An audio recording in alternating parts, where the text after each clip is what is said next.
Calcutta university CCF প্যাটার্নে political science honours যারা third semester পরীক্ষা দেবে, গত ভিডিওতে আমি ডিএসসিসি 4 সাজেশন দিয়েছিলাম। আজ আমি ডিএসসিসি 3 সাজেশন দেব। এই ডিএসসিসি 3 সাজেশন ডিএসসিসি 4 মতো 100% কমনযোগ্য। প্রত্যেকটা প্রশ্ন পরীক্ষাতে আসবে। এবার আমি শুরু করছি। এখানেও দুটি মডিউল আছে, মডিউল 1 এবং মডিউল 2।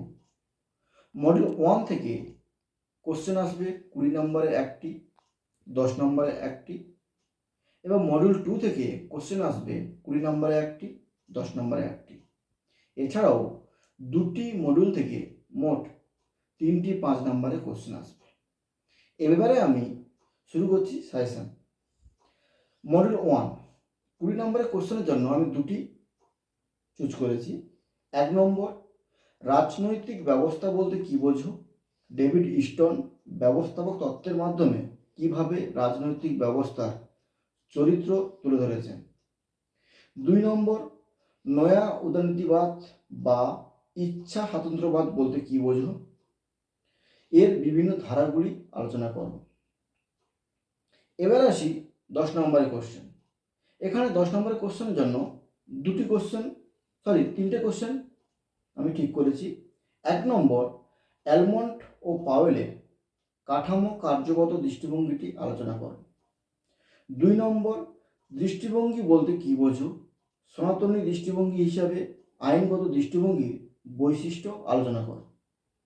3 নম্বর, আচরণবাদ ও উত্তর আচরণবাদের পার্থক্য আলোচনা করো। এবারে আসি মডিউল 2।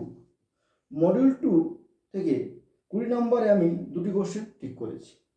1 নম্বর, মার্কস দ্বন্দ্বমূলক বস্তুবাদের মাধ্যমে কিভাবে সমাজ বিবর্তন দেখিয়েছেন।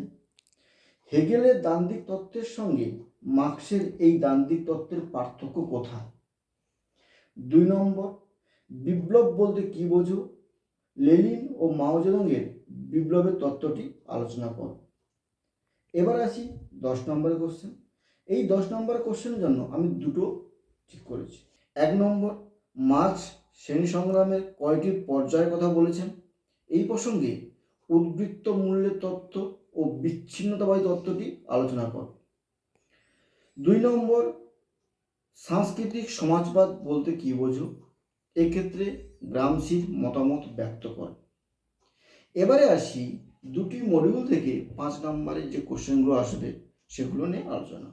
আমি এখানে 7টি 5 নম্বরের কোশ্চেন বলেছি। এখান থেকে 3টি মাস্ট আসবে। 1 নম্বর, ভিত্তি ও উপরিকাঠামো। 2 নম্বর, র্যাডিক্যাল নারীবাদ। 3 নম্বর, ব্ল্যাক বক্স কনসেপ্ট। 4 নম্বর, গেটকিপার। 5 নম্বর, গ্রামসির হেজিমনি। 6 নম্বর, গণতান্ত্রিক কেন্দ্রিকতা। 7 নম্বর, সমাজ কল্যাণবাদ। সর্বশেষ বলে রাখি, আমি গত ভিডিওতে ডিএসসিসি 4 সাজেশন দিয়েছিলাম। আজ আমি ডিএসসিসি 3 সাজেশন কমপ্লিট করলাম। আমার দিক থেকে এই দুটি